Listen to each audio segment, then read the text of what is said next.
Tudo bem, pessoal? Vamos falar de diabetes? Vocês que estão aí no interior me convidaram para fazer uma discussão com vocês sobre diabetes. O meu papel aqui nesse momento é muito mais o de um colega de vocês que vai discutir como tirar algumas dúvidas de vocês. Em breve, espero que vocês entrem em contato. Eu deixei informações de contato aí para vocês me acionarem quando vocês quiserem. E fornecer também alguns alertas para vocês a respeito do que vem acontecendo com relação ao diabetes atualmente.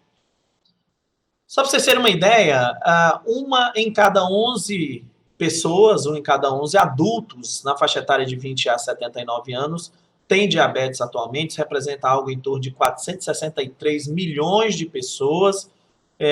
E isso representa aproximadamente 9,3% da população mundial nessa faixa etária. Só que esses 9,3% serão 10,2% em 2030, subindo para 578 milhões de pessoas, e nós chegaremos a incríveis 700 milhões de pessoas vivendo com diabetes em 2045. Isso vai representar algo em torno de 11% da população mundial. Um em cada 2 adultos não estão diagnosticados. Então, a gente tem hoje no mundo em torno de 232 milhões de pessoas nessa condição. E o diabetes é responsável por algo em torno de 10% dos gastos totais com saúde no mundo inteiro.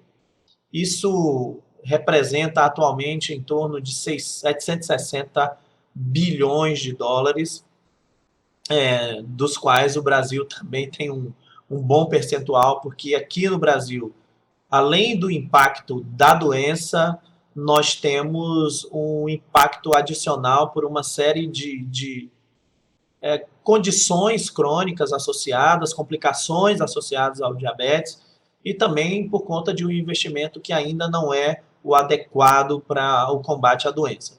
Todas essas informações que vocês estão vendo aqui são informações da Federação Internacional de Diabetes, que agora são as mais recentes, de 2019, estão fresquinhas.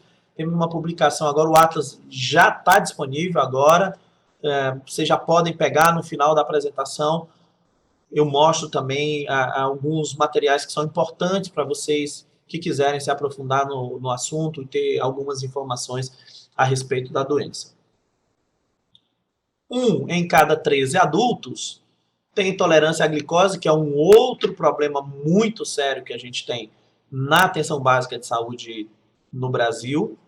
Hoje isso representa algo em torno de 374 milhões de pessoas, algo também em torno de 7,5% da população mundial nessa faixa etária. Mas esse número vai subir para 8% em 2030, chegando a 450 milhões de pessoas, e em 2045 vai subir para 8,6% da população mundial, e nós vamos chegar a 548 milhões de pessoas com intolerância à glicose, e esses indivíduos muito provavelmente serão os próximos diabéticos no futuro.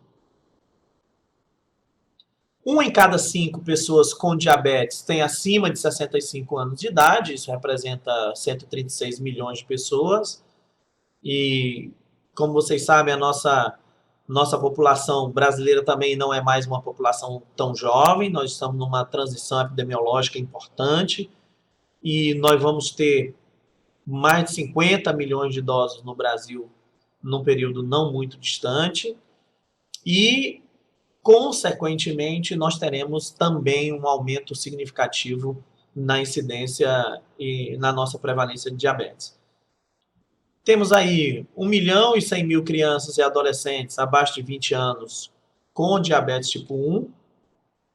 E no mundo, nós temos 1 em cada 6 nascidos vivos afetados pela hiperglicemia na gravidez. 84% deles por diabetes gestacional. Isso é outro problema muito sério. Hoje, pela manhã, nós estávamos conversando com uma dessas pacientes, tivemos que encaminhar uma paciente, estava no estágio com um grupo de alunos, nós tivemos que encaminhar uma paciente para o pré-natal de alto risco, por diabetes, né? importante o acompanhamento, até porque ela tinha algumas outras alterações associadas importantes. E é realmente um problema sério que nós temos na atenção básica atualmente. Vocês estão vendo aí um movimento grande com o coronavírus, que, na minha opinião, se justifica relativamente, apenas relativamente. Não sei se a gente tem motivo para tanto pânico quanto está acontecendo no mundo todo, porque o diabetes sozinho no ano passado matou 4,2 milhões de pessoas e eu acho que o coronavírus vai ter que se rebolar muito para chegar perto desse número. As autoridades precisavam não fazer absolutamente nada, né, para que as pessoas continuassem morrendo sem assistência pelo coronavírus. E esse número é um número que traz um impacto muito grande quando a gente olha. Até recentemente, quando eu fazia as apresentações, acabei de fazer uma apresentação recente para os meus alunos aqui na Universidade do Estado do Amazonas, e eu falava de 4 milhões de mortes em 2019. O nosso número atual e mais consistente é de 4,2 milhões de mortos em 2019 pelo diabetes. Diabetes sozinho mata mais do que AIDS, dengue, malária, e algumas modalidades de câncer juntos, somando tudo isso. E poderíamos incluir aí, pelo menos por enquanto, inclusive o coronavírus. O diabetes sozinho vai matar mais do que tudo isso. E, infelizmente, a gente não vê o mesmo pânico acontecendo quando se trata do diabetes. Isso, para mim, é uma coisa que deveria ser melhor discutido pelas autoridades brasileiras. Bom, nós temos hoje, quando a gente compara os números com 2017, nós temos 38 milhões de adultos a mais com a doença de diabetes de 2017 para cá. Nós temos 22 milhões a mais de adultos com risco de desenvolver a doença. Nós temos 20 milhões de adultos a mais não diagnosticados, que em 2017. E nós temos 13 milhões de adultos acima de 65 anos com diabetes a mais que em 2017. Vejam que os números só crescem. Se nós pegássemos o panorama do recorte do Atlas de 2015, que eu trabalhei muito em cima dele também, muito fortemente, vocês iam ver que esses números são absolutamente crescentes e vão continuar crescendo dentro das projeções, das estimativas que foram feitas pela Federação Internacional de Diabetes até 2045. Quase 2/3 dessas pessoas, para vocês terem uma ideia, aproximadamente 63% das pessoas com diabetes estão na idade produtiva, portanto, abaixo de 60 anos, em plena capacidade física, e, portanto, nós temos também um impacto grande na economia, que muitas dessas pessoas acabam sofrendo incapacidade, são aposentadas precocemente ou mesmo morrem, acabam perdendo suas vidas por complicações relacionadas ao diabetes. Nós temos aí algo em torno de mais, esse número está errado, foi um erro de digitação, são 3.600 crianças a mais e adolescentes com diabetes tipo 1, que em 2017 houve um aumento de mais 33 bilhões de dólares nos gastos com o diabetes com relação a 2017. Como eu falei, a gente tem um impacto muito grande e esse impacto tende a crescer ainda mais porque o diabetes sozinho leva uma fatia considerável, algo em torno de 11% dos gastos totais com saúde. Uma única doença levando mais de 10% de toda a carga de gastos com as doenças na saúde do mundo todo. Aqui dá para vocês terem uma ideia do panorama atual. Eu vou ter que pedir desculpas de vocês com alguns desses gráficos. São gráficos da Federação Internacional de Diabetes e, portanto, a gente não tem uma tradução para o português ainda e eu não podia também alterar esse material por conta da questão dos direitos autorais. Então, vocês vão ver alguns slides aí que não estarão em português e exatamente por isso, para que a gente fosse fiel às informações da Federação Internacional de Diabetes. Se vocês observarem todas as regiões do mundo, aí nós temos aumentos consideráveis da doença, do diabetes. O menor desses aumentos será na Europa, agora de 2019 até 2045, quando nós vamos sair dos atuais 59 milhões de pessoas com diabetes para 68 milhões de pessoas. No sudeste da Ásia, nós vamos ter aí um aumento de 74% e por aí vai nas outras regiões. Se a gente destacar, vejam, o maior aumento vai ser na África, algo em torno de 143%. Aqui na América do Sul e Central, nós teremos um aumento de 55%. Sairemos dos atuais 32 milhões de pessoas vivendo com diabetes, passando para 40 milhões em 2030 e chegando a 49 milhões de pessoas em 2045. Só que esses números, essas projeções, são as projeções atuais. Essas projeções foram realizadas em 2019. E nós já vimos um filme acontecer antes, que foi a realização de correção das projeções, porque aquilo que havia sido projetado para um determinado ano aconteceu em números reais muito antes daquele período para o qual havia sido projetado. Então, a princípio, isso é o que a gente tem de projeção para 2045 e para 2030 a partir de 2019. Mas o diabetes já surpreendeu a gente antes, a própria Federação Internacional de Diabetes, e pode ser que no futuro esses números precisem ser revistos para mais. Pelo menos até 2045, eu não vejo, teremos aí algo como 25, 26 anos, eu não vejo muita perspectiva de nós conseguirmos reduzir esses números, não. Acho que se houver correção, essa correção vai ser feita com certeza para mais.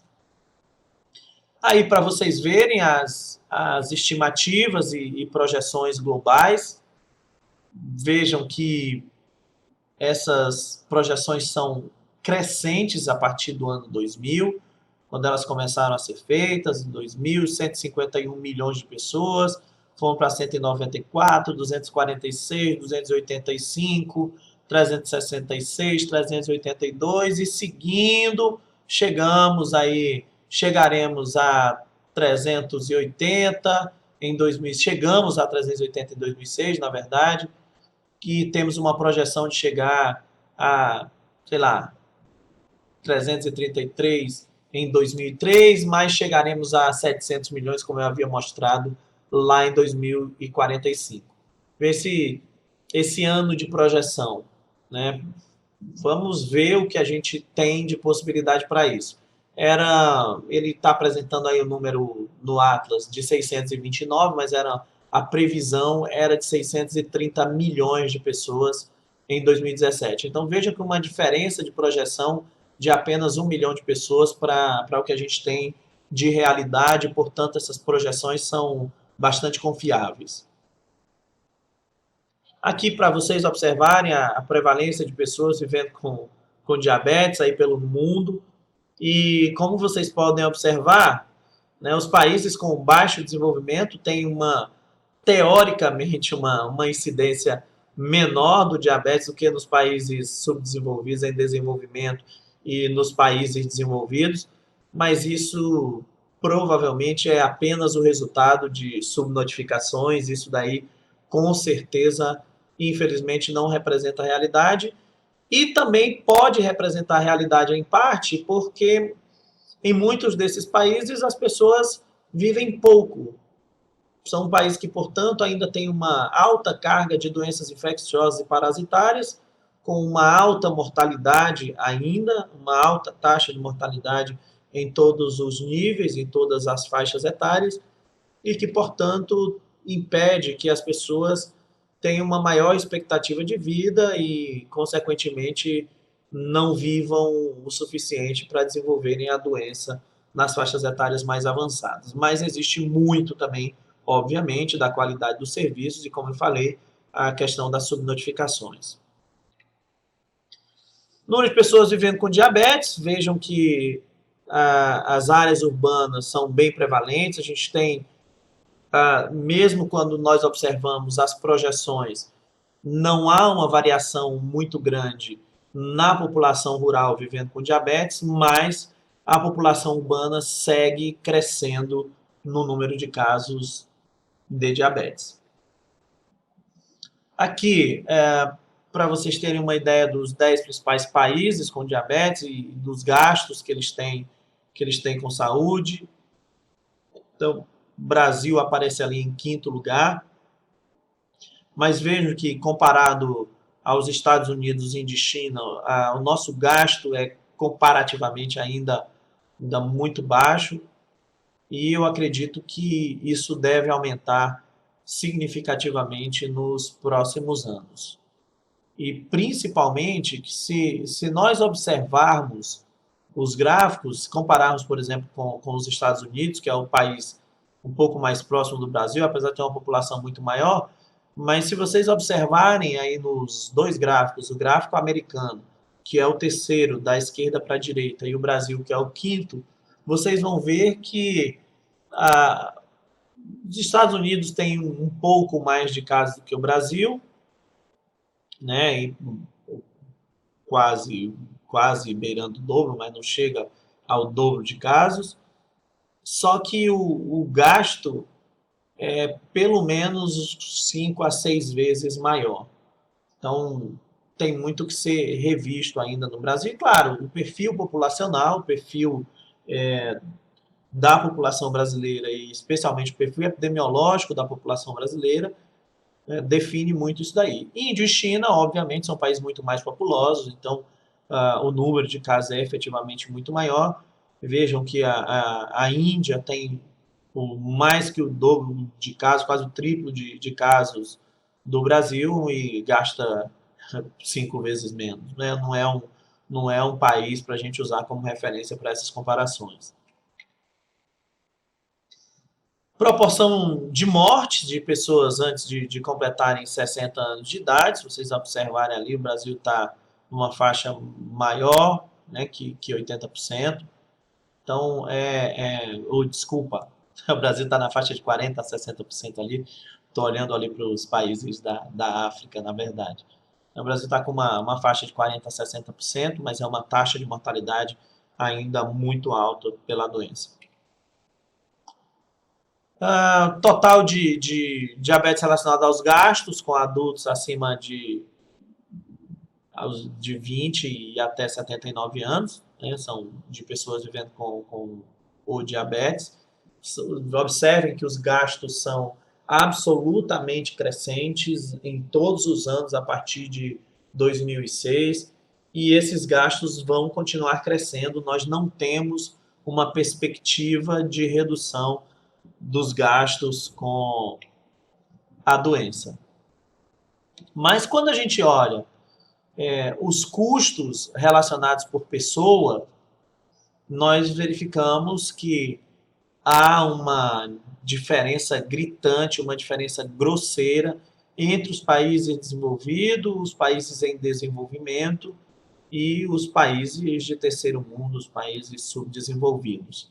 A diferença é gritante. Enquanto nos países desenvolvidos nós temos aí um gasto de algo em torno de 5.339 dólares por pessoa, aqui nos países em desenvolvimento esse gasto não passa de 753 e nos países subdesenvolvidos não chega a 140. Aqui a relação dos gastos com saúde por milhões, por grupos, para todos os anos, observem aí para todos os grupos de idade e praticamente em todos eles nós temos um crescimento, chegando aí uma estabilização na faixa etária de 60 a 69 anos, no ano de 2019, mas essas variações vão continuar para os anos de 2030 e 2045.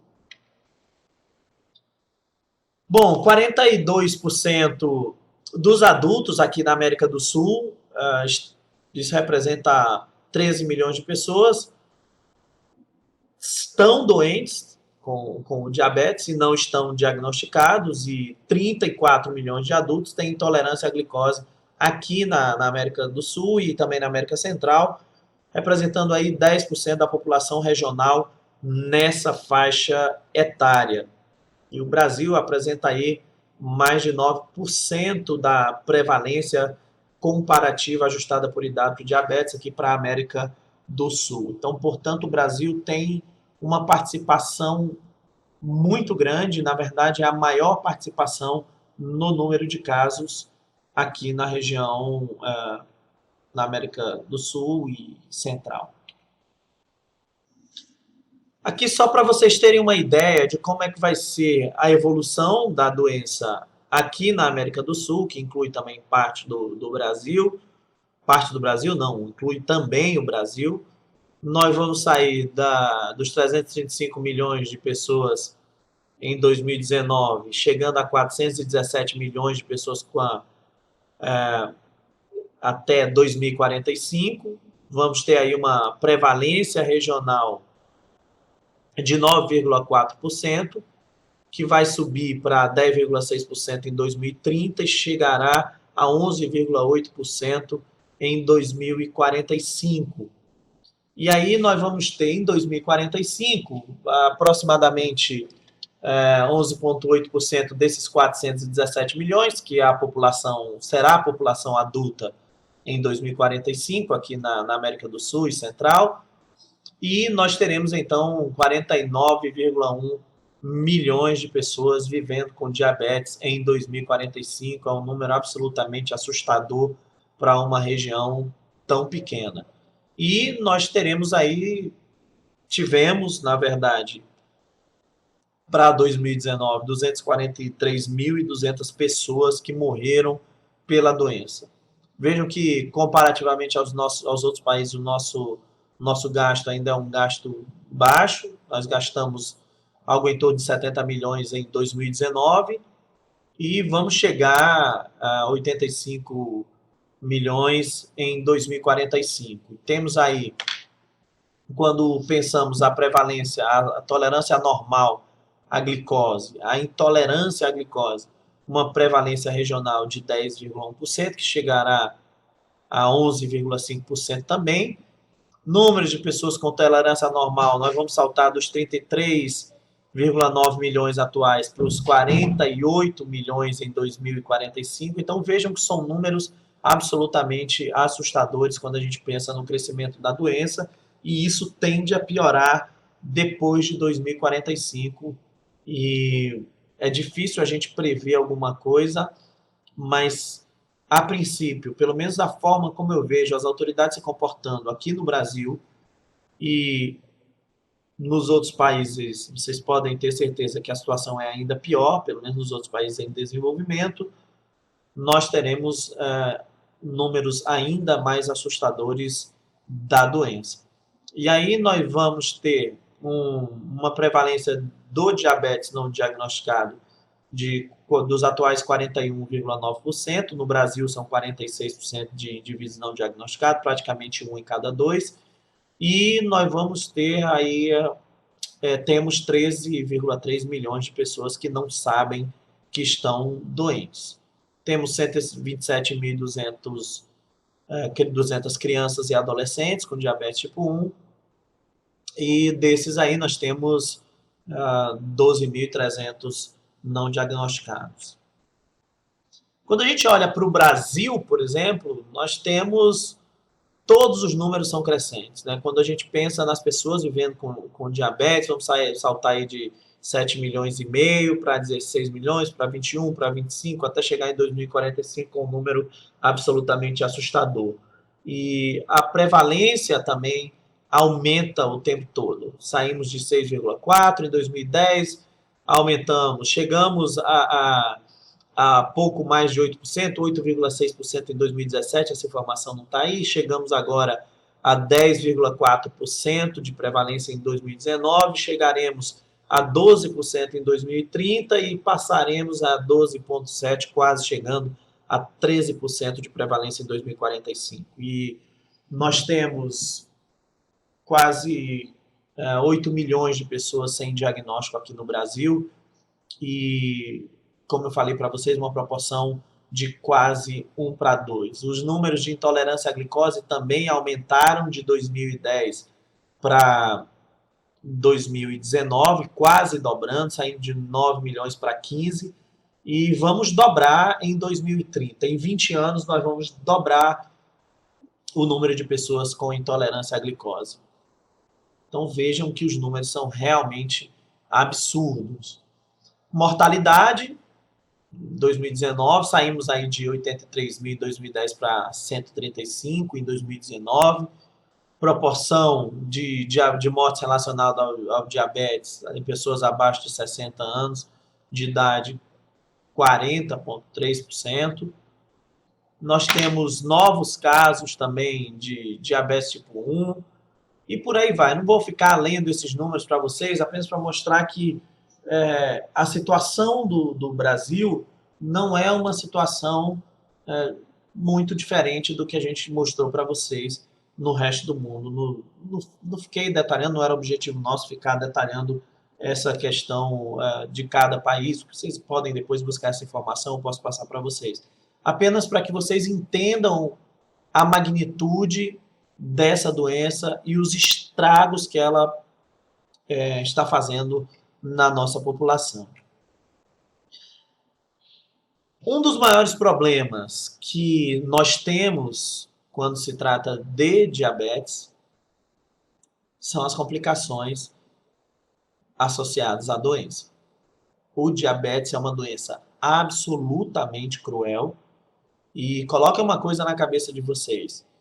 É uma doença progressiva. Ela só piora. Se o indivíduo não faz algo para retardar essas complicações, para evitar o aparecimento precoce dessas complicações, vocês podem ter certeza que ele não só vai ter essas complicações, como ele vai morrer muito mais cedo. E aí nós temos, quando se trata das microvasculares, nós temos neuropatia, retinopatia e a neuropatia. Nefropatia, na verdade, tá, gente? Desculpem aí. Nós temos a nefropatia, né, onde vocês lerem 6,9% é nefropatia, não neuropatia. A neuropatia, sim, está correto, 11,4%, e nós temos 5,5% de prevalência de retinopatia. As complicações macrovasculares envolvem a doença arterial coronariana com 8,9%, doença arterial periférica com 0,7%, doença cardiovascular com 2,7%, insuficiência cardíaca com 4,1%. Então, são complicações extremamente importantes. Quando se trata do diabetes tipo 1, um dos maiores problemas que nós temos é a falta de acesso à insulina. Não estou falando especificamente do Brasil, mas isso também pode ser um problema caso os pacientes não tenham a insulina à disposição. O diagnóstico errado ou atrasado podem provocar cetoacidose diabética, que é uma das causas mais frequentes de morte em crianças e adolescentes, e, portanto, isso é uma coisa que deve ser vigiada também. Já nos casos do diabetes tipo 2, as complicações de longo prazo podem estar presentes já desde o diagnóstico. Por exemplo, aqui nós trabalhamos com indivíduos com pé diabético e muitas dessas pessoas só descobrem que são diabéticas quando elas são internadas para amputação de um membro ou de parte dele. Então, isso é um terror para essas pessoas. Detecção e tratamento oportuno, portanto, podem prevenir tanto incapacidades quanto mortes, e deve ser o foco da atenção de vocês aí no interior do estado. O autocontrole das pessoas com diabetes também é extremamente importante para prevenir ou mesmo retardar essas complicações, que deve ser o foco dos indivíduos que já têm diagnóstico estabelecido da doença. Bom, aqui os cálculos a nível mundial da Associação Impacto da Diabetes do diabetes nas enfermidades cardiovasculares, para vocês terem uma ideia da dimensão absurda que essa doença traz de impacto para a vida das pessoas. Quando a gente pensa, por exemplo, na prevalência de enfermidades cardiovasculares, diabetes aumenta 32% quando eu penso em qualquer enfermidade cardiovascular. Aumenta 21% a cardiopatia coronariana, aumenta em 10% o infarto do miocárdio, a apoplexia, 7,6%. Quando eu penso em cardiopatia coronária, eu tenho um risco aumentado de 160%, cardiopatia isquêmica, risco aumentado de 127%, acidente cerebrovascular hemorrágico, risco aumentado de 56%, qualquer morte por enfermidade cardiovascular, um risco aumentado de 132%.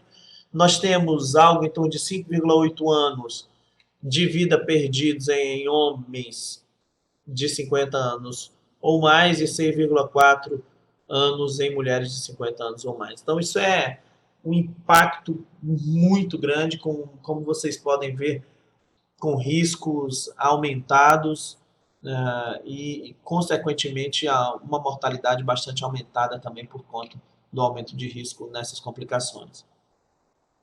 A retinopatia diabética, a grande questão, talvez a mais importante, é o diagnóstico precoce e o tratamento imediato da retinopatia diabética, porque ela pode provocar distúrbios visuais e cegueira, uma das principais causas de cegueira, nos indivíduos com diabetes, a principal causa de cegueira e uma das principais causas de cegueira por todas as causas. Gerenciamento e tratamento otimizados da glicemia e da pressão arterial, completadas pelo rastreamento da retinopatia diabética, podem reduzir o impacto dessa condição, e aí não tem jeito, vocês precisam se antecipar a essa condição, existem maneiras de fazer isso. Nesse momento, me convidaram apenas para discutir com vocês esse panorama do diabetes, mas em um outro momento, havendo interesse de vocês, nós podemos discutir como fazer essas abordagens, como fazer os tratamentos, como nos anteciparmos a essas condições que eu estou apresentando para vocês, porque sim, isso é possível. Um serviço de saúde responsável consegue fazer isso. Na nefropatia diabética, nós temos diabetes, hipertensão ou uma combinação de ambos, causando 80% da doença renal terminal em todo o mundo. E quando eu penso no diabetes, há uma associação íntima entre ela e a doença renal crônica, e essas duas estão intimamente associadas à doença cardiovascular. Os riscos associados podem ser reduzidos controlando a glicemia e a pressão sanguínea desse paciente. As estratégias mais eficazes para reduzir o impacto da doença renal, obviamente, são a prevenção do diabetes tipo 2, quando eu pego aqueles indivíduos que estão fazendo resistência à insulina, que são intolerantes à glicose, e começo a promover modificações de estilo de vida para esses indivíduos. Então, o foco é evitar que eles desenvolvam a doença. E no caso dos indivíduos já identificados, com diagnósticos precisamente definidos, o tratamento precoce e oportuno é o que deve ser mais eficaz no combate à doença renal nesses indivíduos. Lesão nervosa ou vascular e complicações do pré-diabético, essa aqui é que é a minha verdadeira praia. Eu acabei me aprofundando no estudo do diabetes. Atualmente estudo pesado também o diabetes, mas isso se deve ao trabalho que eu já desenvolvia com o pé diabético.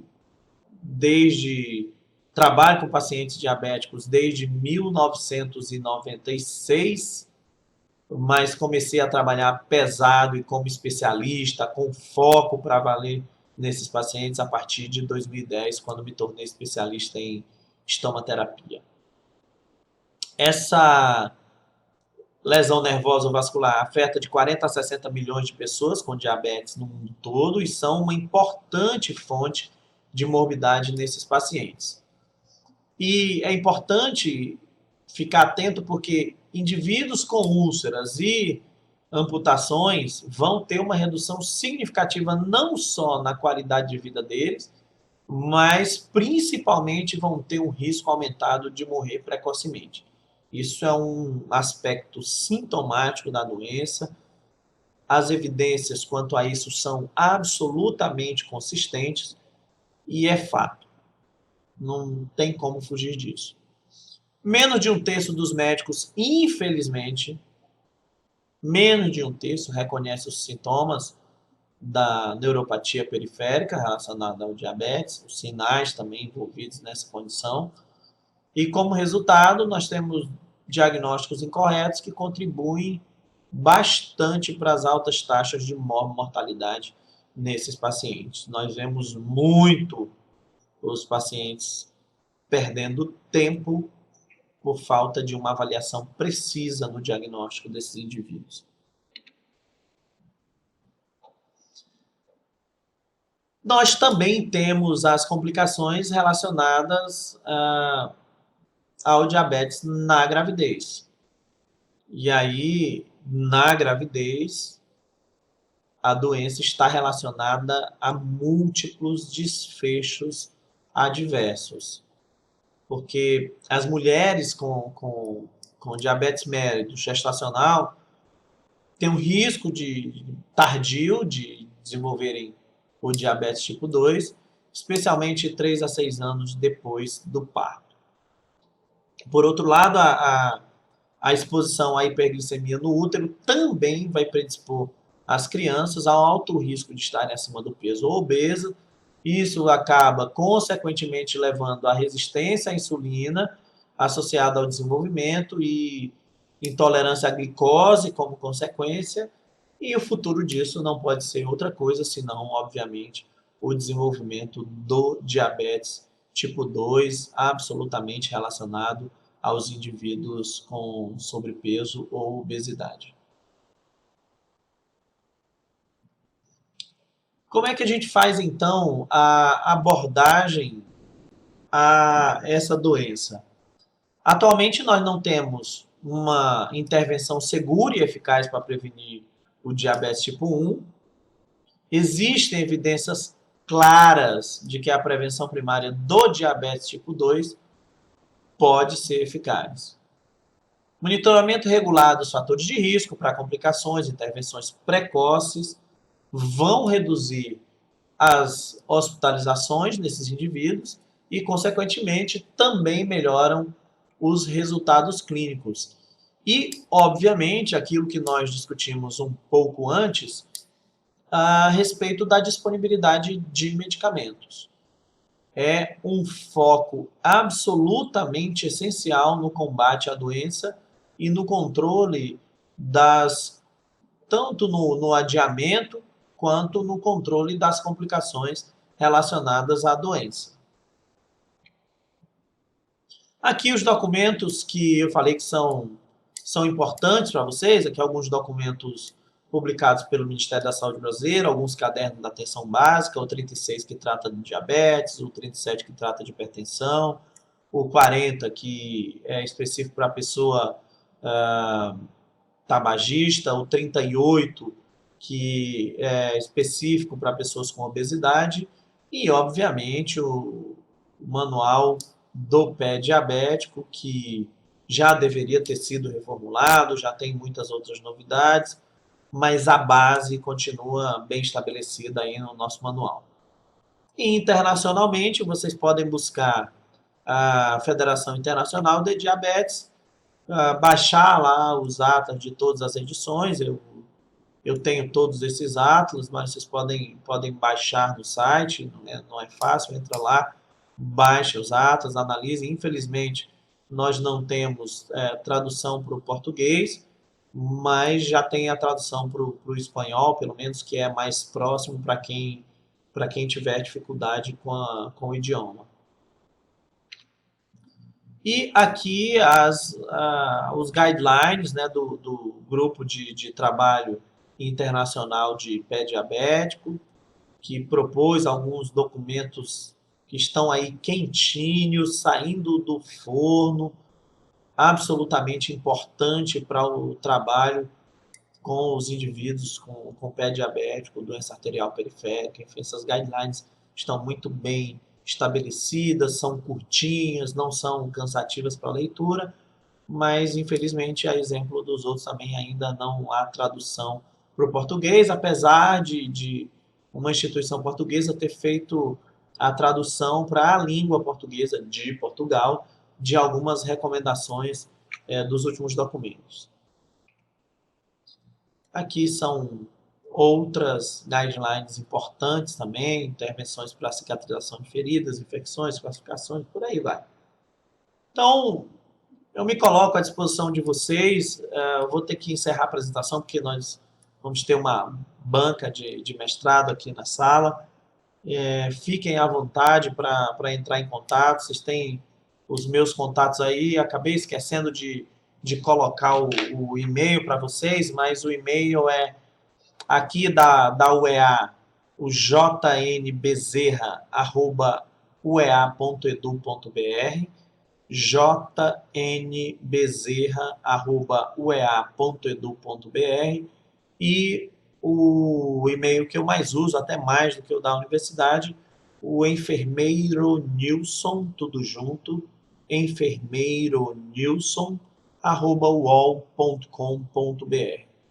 Agradeço a vocês, agradeço pela disponibilidade. Novamente, coloco-me à disposição para quaisquer dúvidas, esclarecimento. Espero revê-los em uma próxima oportunidade. Forte abraço a todos